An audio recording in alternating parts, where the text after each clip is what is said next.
Gua saya di penjara juga. Yang masuk, saya jamin kehidupannya. Mereka pun saya kasih barang untuk ngedarin di dalam. Sampai saat ini masih. Jadi memang sengaja dimasukkan memang Dimasukkan untuk mengedarkan di dalam sel. Karena kebutuhan sel tuh banyak juga, sama seperti kebutuhan di luar. Berapa persen dari 100% penghuni lapas itu pakai narkoba? Hampir semua ya. Hampir 75% dan 80% itu pemakai. Berarti sipir tahu dan kalapas tahu dong? Tahu. Itu hal umum. Karena kan kita juga masuk barang itu nggak mudah. Biasanya itu uang tip atau apa segala macam. Selalu diminta. Berapa biasa minta? Sipir berapa, kalapas berapa? Ya nominalnya masih jutaan ya, belum ratusan juta. Masih jutaan. Misalnya jutaan, sipir tuh dapat berapa sih? Sipir sebulan bisa dapat 5 juta, 7 juta. Tergantung kita bawa masuk barangnya berapa banyak. Oh barangnya sekian, ya tinggal di itu aja proses. Kalau kalapas dapat berapa sih? Kalapas dia puluhan juta. Yang paling banyak demand-nya itu di penjara mana? Cipinang. Lebih banyak dia bandarnya. Salah satunya banyak kan anak buah saya selama ini yang ketangkep di mana, mereka di dalam ya saya tanggung semuanya. Dia di dalam, hidup keluarganya di luar, saya tanggung semua. Oke. Sampai dia keluar. Sampai dia keluar. Secanggih apa sih bisa ngatur peredaran narkoba di dalam penjara? Alat-alat mereka canggih dong? Canggih. Mereka alat-alatnya lebih canggih dari pemerintah Indonesia sendiri ya. Masa? Iya. Secanggih apa? Dari mulai telepon, mereka pakai satelit, langsung tembus satelit. Tidak ada lagi lewat operator-operator Indonesia.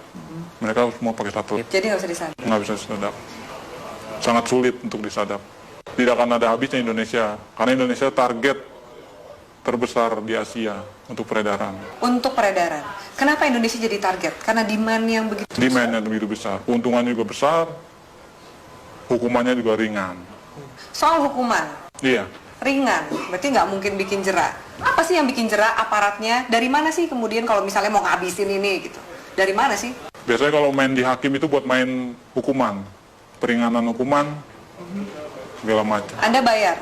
Saya bayar. Dalam bentuk uang atau dalam bentuk barang juga Anda kasih? Uang, biasanya uang. Mereka hanya uang. Kadang barang tergantung hakim.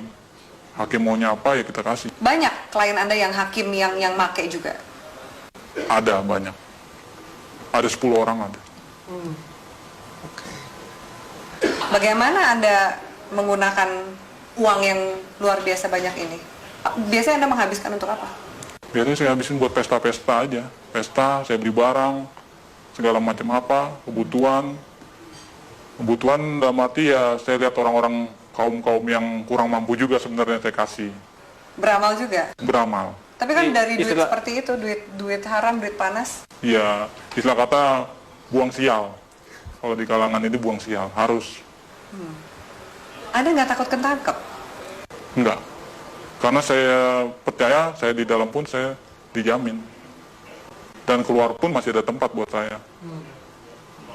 Kecuali hukuman mati ya, mungkin banyak yang kapok.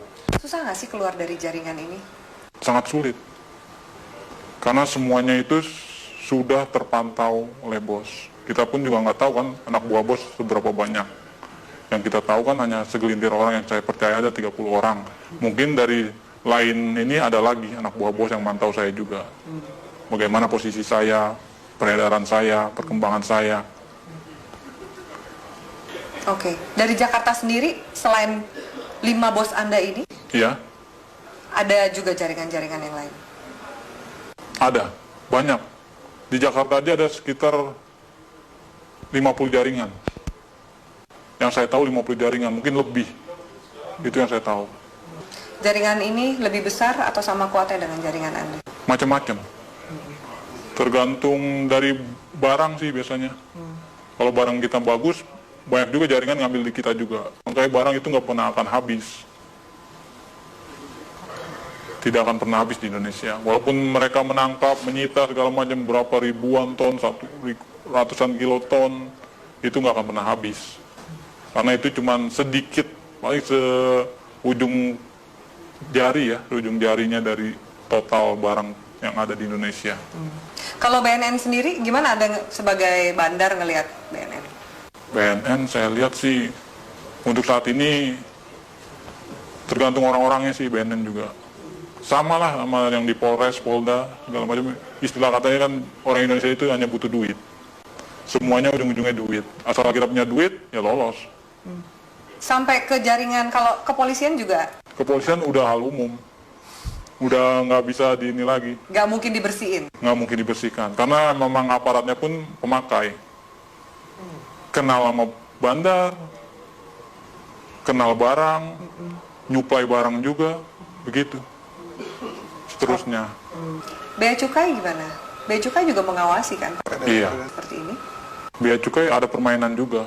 Maka kita di Bea Cukai itu ada sekitar 5 orang kita pegang di sana. Untuk tiap ininya. Apa peran 5 orang di Bea Cukai ini? Meloloskan barang. Meloloskan barang. Jadi ada pengiriman juga. Pengiriman barang, pengeluaran keluar barang, itu semua lewat dari mereka ini, 5 orang ini. Oke. Anda punya berapa rekening? Ada 10 lebih. 10 lebih. Kurang lebih satu rekening isinya berapa sih? Tergantung ya, ada yang 1 miliar, ada yang 800, ada yang 750. Paling kecil ya sekitar 250 juta. Anda nggak takut kelacak oleh PPATK nih? Wah, enggak ya, itu nama rekeningnya udah beda-beda. Ada panggilan untuk berhenti dari dunia hitam ini? Belum ada. Saya masih menikmati sampai sekarang karena keuntungannya lumayan. Bukan lumayan lagi ya, mungkin kalau Mbak sendiri mungkin akan tergiur dengan hasilnya. Yakin kamu? Yakin sekali. Masa? Iya, benar. Belum ada panggilan untuk tobat berarti? Belum. Masih menikmati. Mau sampai kapan? Sampai seterusnya mungkin ya. Sampai tunggu panggilan. Orang tua Anda nggak curiga? Tidak ada yang tahu. Teman-teman kecil pun nggak ada yang tahu. Semuanya saya dan kawan saya yang baik saya kenal saja tahu. Apa enaknya punya uang banyak tapi harus bersikap seperti biasa-biasa dan sembunyi dari semua orang? Itu ya konsekuensi. Karena kalau kita terlalu vulgar pun orang akan mencolok. Ini anak kerjanya apa tapi menghasilkan segala macam, itu malah bakal menimbulkan kecurigaan. Baik dari orang tua, saudara, bahkan lain-lainnya bakalan imbasnya ya penyelidikan dan penangkapan. Apakah jaringan narkoba ini juga masuk ke istana? Istana sebagian ya udah masuk. Lewat mana? Itu organisasi lain. Kita belum bisa sampai masuk ke sana. Mungkin ya organisasi ini lebih kuat dari yang bos saya punya. Itu sudah masuk Ke istana? ke istana. Oke. Transaksinya besar? Tetaplah bersama kami di Metro Malam pemirsa, karena setelah jeda pariwara berikut, Metro Malam masih akan kembali dengan sejumlah informasi.